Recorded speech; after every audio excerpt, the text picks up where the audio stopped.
You worked, Ariana, as a prosecutor in the Southern District. How strong do you think their case is right now?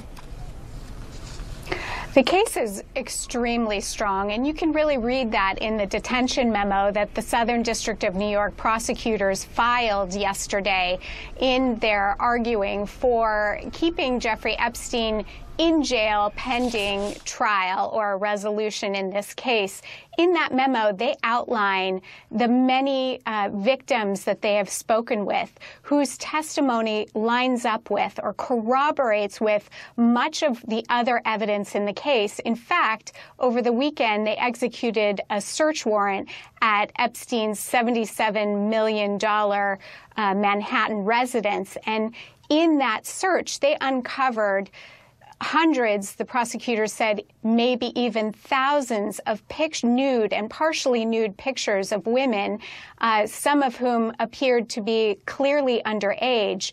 And a lot of that evidence lines up with or corroborates the victim testimony. And so the breadth and scale of the evidence here is quite strong.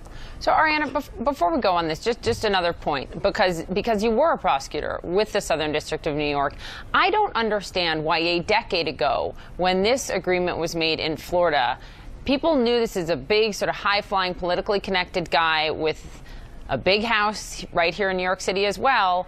Why did no one look into him then from the Southern District of New York?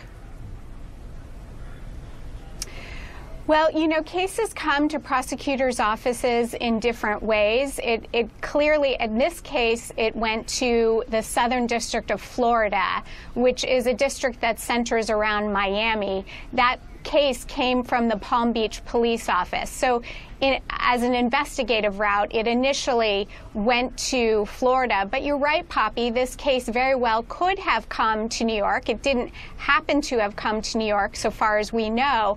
But now that it's under the eyes of the prosecutors in the Southern District of New York, they've got him. Yeah, you just got to think, you know, he had a home here, has a home here in New York, and many of these women say they were victimized here in New York. So you wonder why that didn't sort of ring the alarm bells a decade ago.